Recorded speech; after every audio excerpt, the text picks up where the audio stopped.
नमस्कार, मैं हूँ एस्ट्रोलॉजर मानवी गोयल और आप देख रहे हैं सीक्रेट्स ऑफ कुंडली। और आज हम बात कर रहे हैं हजारों सालों में एक बार होने वाला सेलेस्टियल इवेंट। जी हाँ, 25 जनवरी 2025 को कुछ ऐसा ही होने जा रहा है। सभी ग्रह यानी कि सारे प्लैनेट्स अगर आप अर्थ से देखेंगे तो एक सीक्वेंस में, एक लाइन में आपको नजर आने वाले हैं। तो क्या सिर्फ ये एक खगोलीय एस्ट्रोनॉमिकल घटना है या इसका कुछ और हमारी जिंदगियों से भी कनेक्शन है? तो जी हाँ, एस्ट्रोलॉजिकली देखा जाए तो इन घटनाओं का, एस्ट्रोनॉमी की हर घटना का हमारी लाइफ से भी सीधा संबंध होता है। कैसे होता है कि ग्रह जो हैं, प्लैनेट्स जो हैं, इन सब हर प्लैनेट की एक वाइब्रेशन होती है, एक ऊर्जा होती है। और ये वाइब्रेशंस, ये एनर्जी फील्ड्स ही थॉट जनरेट करती है हमारे जहन में। एक कॉमन मैनकाइंड के जहन में हमारे थॉट्स अग्रेसिव हो रहे हैं किसी एनर्जी में, कभी हम काम फील कर रहे हैं, कभी इनोवेटिव हो रहे हैं। तो ये सारे जो हमारे थॉट प्रोसेस या इसके हमारी जो कॉन्शियसनेस है, कहीं ना कहीं ये एस्ट्रोनॉमिकल वाइब्रेशन से ही ड्रिवन होती है। जैसे आपने देखा होगा, जब मून की ग्रेविटी के बेसिस पे हाई टाइड और लो टाइड समंदर में आते हैं, सिमिलरली हम भी पंच तत्व से बने हैं। 70% of our body is made of water. तो जब मून या कोई भी सेलेस्टियल इवेंट होता है तो उसका सारे सोलर सिस्टम पे प्रभाव पड़ता है, इंक्लूडिंग अर्थ। और अर्थ पे जो भी प्रभाव पड़ता है वो हम पे एज अ लाइफ भी इम्पैक्ट डालता है। तो ऐसा ही एक मेजर इवेंट जो है 25 जनवरी 2025 को घटित होने जा रहा है। अब इस दिन क्या करें? माना जाता है कि सब जब ऐसे एक सीक्वेंस में, एक कतार में, एक आर्च बनाते हुए जब सारे प्लैनेट्स दिखाई देंगे, हाँ जी दिखाई देंगे बिल्कुल, इन खुली आंखों से, बिना किसी टेलीस्कोप के। आप खुद, अगर पोल्यूशन नहीं है आपके स्टेट में जहां आप रहते हैं, तो बिल्कुल आप खुद देख सकते हैं कि इस घटना को आसमान में। जी, लेकिन जब ये होगा तो आपकी जिंदगी पे क्या फर्क पड़ेगा? जब ये इवेंट होने जा रहा है तो जी हाँ, हमारी जिंदगियों पे बिल्कुल फर्क पड़ेगा। और कैसे पड़ेगा? देखिए, ये एक बहुत ही पॉजिटिव इवेंट है, क्योंकि जब ग्रह ऐसे सीक्वेंस बनाते हैं तो वो हारमोनियस मैग्नेटिक फील्ड क्रिएट होती है। अब इस हारमोनियस पावरफुल मैग्नेटिक फील्ड को चैनलाइज कैसे करना है, ये आप पे निर्भर करेगा। जी बिल्कुल। इस वक्त I am so sorry, I am not feeling well, मगर मुझे लगा ये वीडियो बनाना जरूरी है, तो please you have to deal with my coughing. तो इस वक्त अगर जब आप ये ग्रह जब एक कतार में आएंगे, एक लाइन में आएंगे, स्पेशली 25 जनवरी 2025 बिफोर डॉन, जी आपको इंटेंशन देनी चाहिए। जिस भी ऑब्जेक्टिव को आप जिंदगी में पूरा करना चाहते हैं, आपकी जो भी विश है, आप जो उसको क्लैरिटी के साथ आपको मैनिफेस्ट करना है, तो वो काम डेफिनेटली होगा। अब मैनिफेस्टेशन करे कैसे? तो इस वक्त को यूटिलाइज करने के लिए बेस्ट वे है मैनिफेस्ट करने का मेडिटेशन। जी बिल्कुल, सुबह सुबह आपको उठना है बिफोर डॉन, यानी 3 से 5 बजे के बीच में। आप बिना नहाए भी ऐसा कर सकते हैं। आप बैठिए, आप विजुलाइज कीजिए कि आसमान में सभी प्लैनेट्स जो है एक लाइन में है, एक सीक्वेंस में है, और वहां से एक गोल्डन लाइट जो है वो आपके अंदर एंटर कर रही है। और आपकी हर एक सांस के साथ वो लाइट जो है वो और डीपन होती जा रही है। इसके साथ आपको इमेजिन करना है जो आप अपने जीवन में चाहते हो वैसा हो गया है। उस चीज को जितना डिटेल में इमेजिन करें, उतना डिटेल में इमेजिन करिए।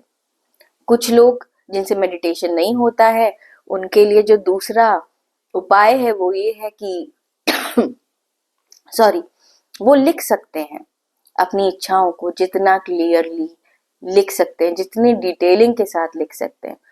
अब लिखना भी सबके बस की बात नहीं होती, तो जो लिख नहीं सकते, मेडिटेट नहीं कर सकते, उनके लिए जो बीच का सोल्यूशन है इन हाई वाइब्रेशंस को इनकैश करने का, तो वो सिर्फ बैठ जाए। हाँ जी, बैठना इज इम्पोर्टेंट। क्योंकि आपकी रीढ़ की हड्डी का अलाइनमेंट जो है वो सीधा होना जरूरी है उन वाइब्रेशंस को कैच करने के लिए। और इमेजिन करिए उसके बाद अपनी लाइफ को जैसा आप देखना चाहते हो, सिर्फ इमेजिन करिए। अब ये जो विशेस हैं, ये जो मैनिफेस्टेशंस हैं, ये आपके करियर से रिलेटेड भी आप कर सकते हैं, लव लाइफ से रिलेटेड भी कर सकते हैं, अपनी हेल्थ से रिलेटेड भी कर सकते हैं, और भी जो भी कोई आपकी इच्छा है उन चीजों से रिलेटेड आप इस समय को मैनिफेस्टेशन के लिए यूज कर सकते हैं। पर ध्यान ये रखना है एट द सेम टाइम एक ही कोई चीज आपको लेनी है, बहुत क्लैरिटी के साथ, वेग विजन में। और जितना क्लियर आप होगे, जितना स्पेसिफिक आपकी इच्छा होगी, उतने ज्यादा चांसेस हैं कि ये इच्छा जो है आपकी पूरी हो जाए। साथ में ध्यान क्या रखना है? ध्यान ये रखना है कि फेथ, जितने फेथ से, जितने यकीन से आप ये करोगे, उतने ज्यादा चांसेस हैं कि आपकी इच्छा पूरी हो जाए, क्योंकि इन दी एंड फेथ आपके अंदर का क्रिएटर है जी। और इसके अलावा आपके अंदर का क्रिएटर जगह है अपने फेथ से। इसके अलावा जो चीज आपको ध्यान में रखनी है वो रखनी है ग्रैटिट्यूड, क्योंकि ग्रैटिट्यूड की वाइब्रेशन अपने आप में बहुत हाई होती है। तो जैसी वाइब्रेशन में आप होते हो वैसी वाइब्रेशन, वैसी फ्रीक्वेंसी आपकी बॉडी, आपकी एनर्जी बॉडी जो है उतना जल्दी अट्रैक्ट करती है। तो सबसे ज्यादा जरूरी है ग्रैटिट्यूड में रहें, और ग्रैटिट्यूड में किसके प्रति रहें? तो डिवाइन के प्रति रहें। एस्ट्रोलॉजिकल उपाय ये है कि इस टाइम पे, मतलब 25 जनवरी को अगर आप नवग्रह पूजा कराते हैं तो ये भी बहुत अच्छा रहेगा। और आप पूजा नहीं कर सकते हैं बाय चांस, तो अगर आपके शहर में नवग्रह मंदिर है तो आज के दिन उस मंदिर को जरूर विजिट करें। और क्यों, जिसको अब डिपेंड करता है कि स्पेसिफिकली स्पेसिफिकली भी यहाँ आप अपनी एक पर्टिकुलर ग्रह के लिए आप रिचुअल्स कर सकते हो। जैसे किसी को ब्लेसिंग्स चाहिए, बरकत चाहिए, इशू चाहिए लाइफ में, इशू एज इन लेगेसी, संतति, संतान के लिए प्रार्थना करनी है तो बृहस्पति की उपासना कर सकते हैं, यानी जुपिटर की।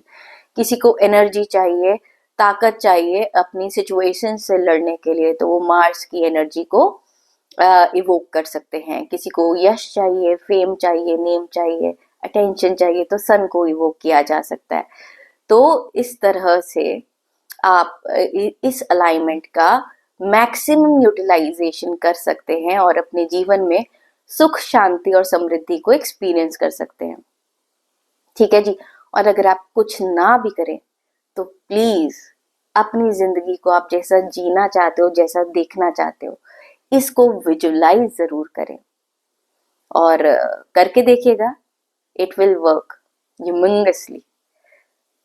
अब इसके अलावा बहुत जरूरी हो जाता है, क्योंकि हमारे चैनल पे जो मोस्टली व्यूअर्स हैं हम सब क्रिकेट लवर्स हैं, और बॉर्डर गावस्कर ट्रॉफी के बाद अभी ऐसा कुछ भी नहीं हुआ है कि वो पास्ट से जो है हम बाहर आ पाए। तो एक गुड न्यूज आप सबके लिए ये है कि सूर्य और 20 तारीख के बाद से, यानी 20 जनवरी के बाद से मार्स भी अब जो है अपने अपने अच्छी पोजीशंस में आ गया है, जो कि इंडिया के हिसाब से फेवरेबल है।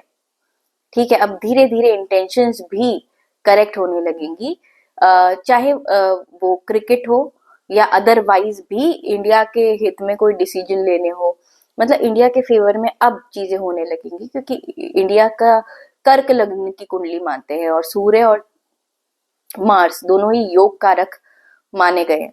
और इनका करेक्ट होना, यानी कि इंडिया के लिए डिसीजन लेने वालों का इंटेंशन करेक्ट होना है। तो अब तक हमने बॉर्डर गावस्कर ट्रॉफी में जो डिसअपॉइंटमेंट्स देखे हैं उनसे मूव ऑन होने का टाइम आ गया है, और इंडिया वर्सेस इंग्लैंड जो आगे होने जा रहा है, जिसकी की टीम भी अनाउंस हो गई है, तो I think we should look forward to it, क्योंकि बहुत कुछ बहुत ज्यादा अच्छा is coming for the Indian team. अपना बहुत ध्यान रखिएगा और बने रहिएगा सीक्रेट्स ऑफ कुंडली विथ एस्ट्रोलॉजर मानवी। नमस्कार।